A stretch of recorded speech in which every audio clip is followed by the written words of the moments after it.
Hello everyone, welcome to Dakshala law academy.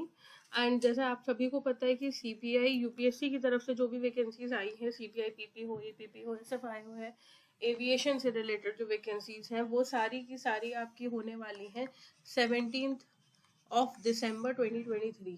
अभी तक कोई रीसेंट अपडेट नहीं आया है। दिल्ली जुडिशरी ने कंफर्म कर दिया है कि वो अपना पेपर 17 दिसंबर को ही करेंगे, लेकिन अभी यूपीएससी की तरफ से किसी भी तरह की कोई क्लैरिफिकेशन की बात नहीं आई है। खैर चलते हैं, शुरू करते हैं इस वीडियो को। इस वीडियो में हम लोग डिस्कस करने वाले हैं Delhi special police establishment act से रिलेटेड एमसीक्यू, क्योंकि this is a important act which is under the syllabus of UPSC.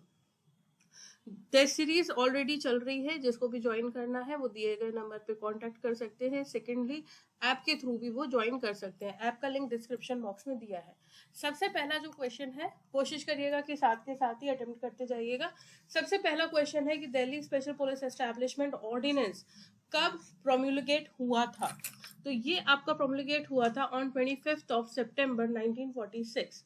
Special police establishment war department ये कब आपका सेटअप किया गया था, किसने सेटअप किया था? तो that was setup by government of India.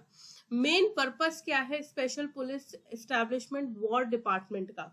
Investigate करना किसी वॉर क्राइम को, इन्वेस्टिगेट करना किसी ऑफेंस को अगेंस्ट द स्टेट, या इन्वेस्टिगेट करना related to the offences of bribery, corruption with the department of central government. D option is investigate the offences related to army, navy या air force. तो इसका correct answer है C, investigate the offences of bribery and corruption with department of central government. Delhi special police establishment bill को assent कब मिली थी? तो dates are 30 सितंबर 1946, 19 सितंबर 1946, 18 नवंबर 1946 या 25 सितंबर 1946। तो correct answer is 19 September 1946। Enforce कब हुआ था? तो ये आपका एनफोर्स हुआ था 19 नवंबर 1946 में। फिल इन द ब्लैंक्स पे आते हैं। तो ये बेसिकली आपका प्रियम्बल है इस एक्ट का। An act to make provisions for the constitution of special police force in dash for investigating certain offences in dash. तो करेक्ट आंसर इसका क्या है? यहाँ पे आएगा दिल्ली और यहाँ पे आएगा यूनियन टेरिटरी। नेक्स्ट जो आपका क्वेश्चन है दैट इज कि अकॉर्डिंग टू सेक्शन 1A जो आपका Delhi special police establishment act है, 1A में वर्ड और एक्सप्रेशंस जो कि डिफाइंड नहीं है अंडर डीएसपीई, उसका हम इंटरप्रिटेशन कहाँ से लेंगे? तो उसका इंटरप्रिटेशन हम लेंगे from central vigilance commission act 2003। According to section 2 कौन कॉन्स्टिट्यूट कर सकता है दिल्ली स्पेशल पुलिस एस्टैब्लिशमेंट? तो यहाँ पे करेक्ट आंसर आपका हो जाता है central government. According to Section 2, Delhi Special Police Establishment Act, Delhi Special Police Establishment may be constituted for investigation of dash of offences notified under। तो कहाँ पे notified होने चाहिए? तो it is option C, Delhi and Section 3 of DSPE. Next question है, the member of Delhi Special Police Establishment shall have all powers, duties, privileges and liabilities in relation to the investigation and arrest throughout. So it is throughout any union territory. Who may give order and assign power to the members of Delhi Special Police Establishment? तो कौन करते हैं? तो that is the central government. According to section 3, who may notify the class of offences which are to be investigated by the Delhi Special Police Establishment? तो यहाँ पे भी आपका क्या आंसर आएगा? That is the central government.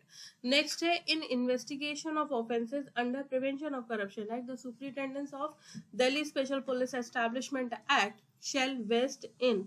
तो अगर prevention of corruption की बात की जाए, उसके अंदर अगर इन्वेस्टिगेशन कर रही है डीएसपी, तो यहाँ पे सुपरिटेंडेंस कौन करता है? That is the commission.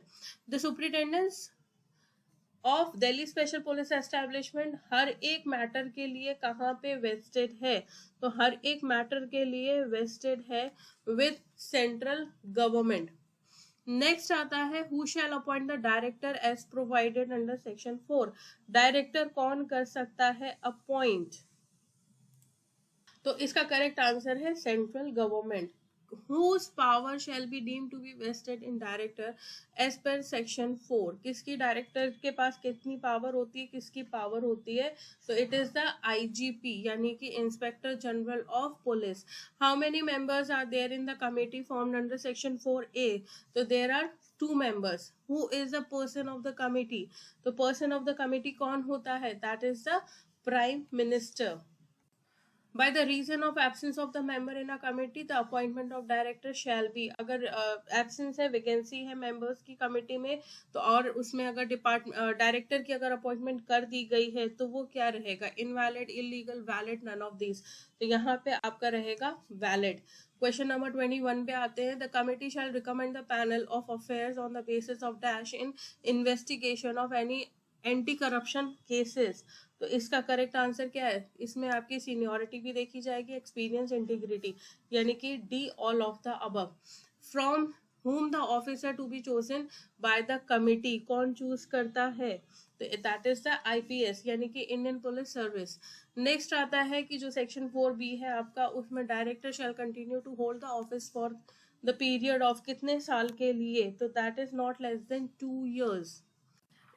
यहाँ पे छोटी छोटी बातों का ध्यान रखिएगा. देखिए अगर 2 years लिखा है ये भी सही है, लेकिन अगर आगे लिखा है नॉट लेस देन 2 years, तो not less than 2 years is more specific and correct answer. तो go with the more specific, more appropriate answers.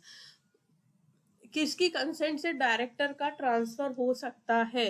तो कमिटी की कंसेंट से. जो अमेंडमेंट आया था सेक्शन 4BA में, ये किस एक्ट के थ्रू इंस्टीट्यूट किया गया था? तो that was act number 1 of 2014. यहीं तक रखते हैं. Thank you so much and all the best for your examination.